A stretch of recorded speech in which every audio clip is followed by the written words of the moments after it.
Hello viewers, Butch Vig here, and I have some pretty big news which may bum out or hype up some of you. The second part of the Old Days retrospective has been delayed until late into this year. This is mostly because this is likely to become a tedious project, and I want to space out the two parts to leave the suspense open. Then again, only a handful of people even saw that 30-minute beginning half. And because it's summertime, I want to at least work on more crap unlike previous years, though it really isn't turning out so well already. Technical problems or YouTube bullshit won't stop me this year, hopefully. And because I've been dabbling a lot in the art medium, as you can see here, I feel like it's a good time to create another DeviantART Artist Review special. This one is definitely going to be longer than the previous, so I hope you all stay comfy. Our spotlight begins on Maka Tunes, or Enhanced Tune according to this birthday widget, or Alec M. I'll stick with the Alec name from then on, but whenever I think of that name, I think of, well, less than stellar people. But I'm no alchemist, and I'll give this guy a fair shot. His work primarily applies to the anthro or furry type. And because some people are straight up ignorant, I have to make it aware that those terrible furries are just a vocal minority. Compare that with something like Fortnite, in which the worst parts in it are the majority. I've seen his art frequently pop up in some of my followers as favorites, and you know what?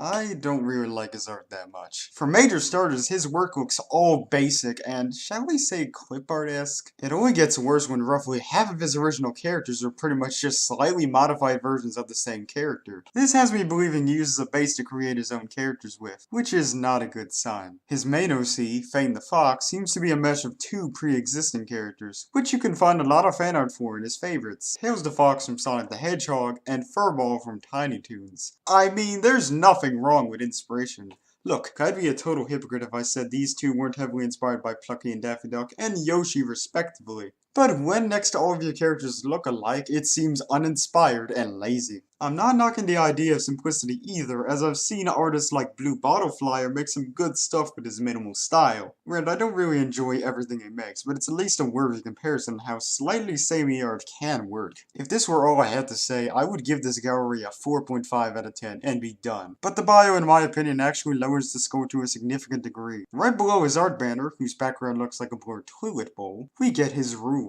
It lists off bad comments which include spam, racist, and GIF posts, which doesn't sound like a bad first impression, but the second one is where it gets me. You are free to draw my original characters and or fan characters, but do not draw them with ugly, butt, nipple, nudity, and other gross stuff. Shitty grammar aside, I don't get all of this. You don't want disgusting art out of your characters, and that's all fine. But the fact you're going to instant block over what is pretty much an inevitability is slightly jarring. Feel free to defend your image, it's best you do. Discouraging some actual dedicated fans might not be the greatest idea, however. Hey, do not ponify my characters. Well, at least you're against the extreme ponification of everything, which really doesn't exist anymore unless you search deep. Characters in Cuphead are the next thing you should take care of. 4. Do not post chain letters. Alright, but no need for all the areas you shouldn't do it in. The profile one says enough. 6. No transformation sequence on my characters. No anime! 8. Never recreate June, Month of Rage, or Thread, or else you will be blocked forever and add to whole of antagonists and make hate art out of you.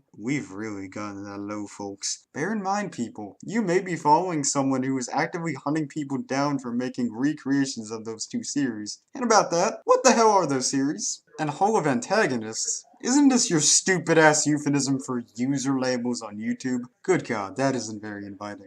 Oh, and there's one more facet that I feel is worth noting. I found some commission piece from Cosmic Doodle which probably connects to Alec himself. Blue Bluxy is a black whore. This was commissioned by Enhanced Star, whose profile picture and name to an extent lead to his current profile. This account was likely banned at some point, as deactivated accounts typically would not have their profile pics intact for over a week, unless this was through a termination.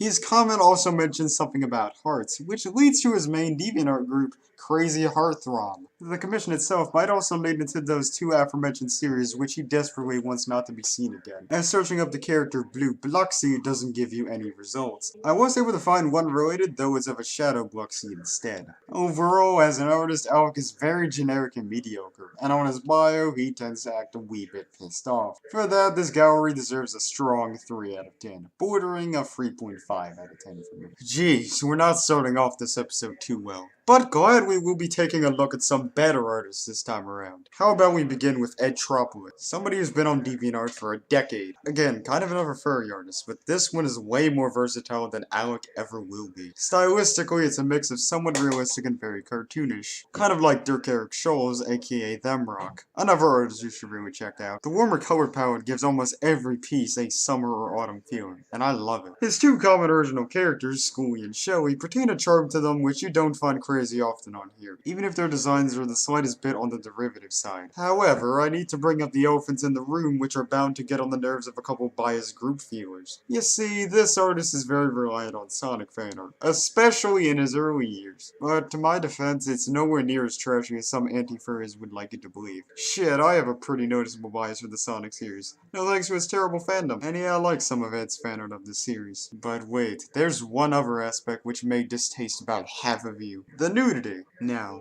I can't deny this kind of thing shows up a little too much, somewhat less subtly than others. But again, here's my 2 cents. Most of it is at least tongue-in-cheek, or tasteful if you refer to his own bio. Naughty bits are typically censored, comedically might I add. Those that might not be are listed under mature content anyways, so meh. I don't feel those factors detriment his artistic integrity, even if it does make his gallery fall into a certain niche. If you consider some of what he does to be your wank material, I'm not gonna judge. But for the love of God, don't talk about it publicly. For the artist, I'm giving them an 8.5 out of 10. Would have been a 9 if there was a bit less in regards to the nudity, but if that's what he wants to do, that's okay. We now segue into Mixopolis channel, a much newer artist to DeviantArt. As of me writing the script, he's been on this site for only 2 months. Despite this, he has uploaded 50 plus pages of deviations already. Unsurprisingly, this is one of those quantity over quality artists, and we all know how bad those can be. His specialty, if you can call it that, seems to be having characters, most of which from object shows, dress up or cosplay as other characters. I originally thought this was a Mixels account from the username, though that kind of thing still fits here. The artwork itself definitely ranges in quality. Pretty certain that a lot of them are traced or slightly modified stolen creations. And when he does it all himself, it's obvious he's using MS Paint.